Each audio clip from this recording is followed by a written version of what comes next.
see you. How are you? How are you? The Prime Minister trying to get back on the front foot on a visit to a London nursery. Andy, how old are you now? 3. 3. And have you been... I'm 3.5. 3.5. That matters.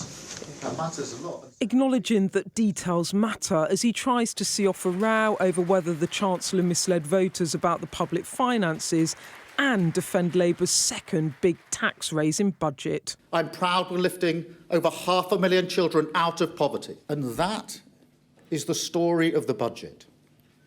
There were necessary choices.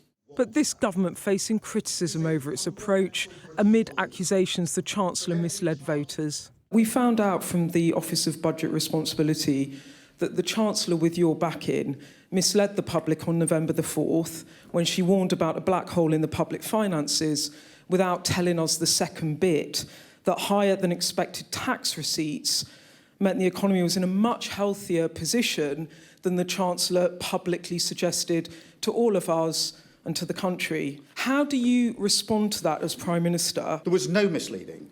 And I simply don't accept, and I was receiving the numbers, that being told that the OBR productivity review means you've got £16 billion less than you would otherwise have had, shows that you've got an easy starting point. But we started the process with significantly less than we would otherwise have had. Of course, there are other figures in this, but there's no pretending that that's a good starting point for a government. It isn't. And there's no to suggest that a government that is saying that's not a good starting point is misleading. It is wrong, in my view. The budget fallout continuing elsewhere too.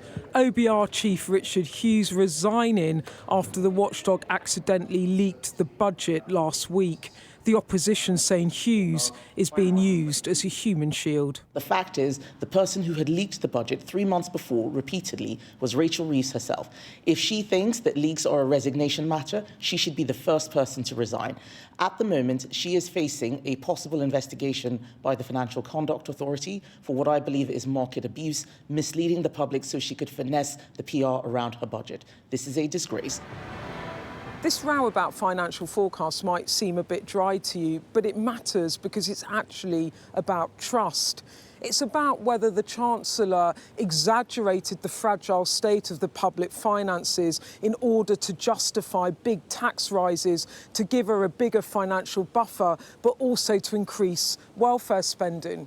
It matters because this is a government that told you all before the election it would raise £8.6 billion in taxes, only to go on and raise £66 billion in its first 18 months in power.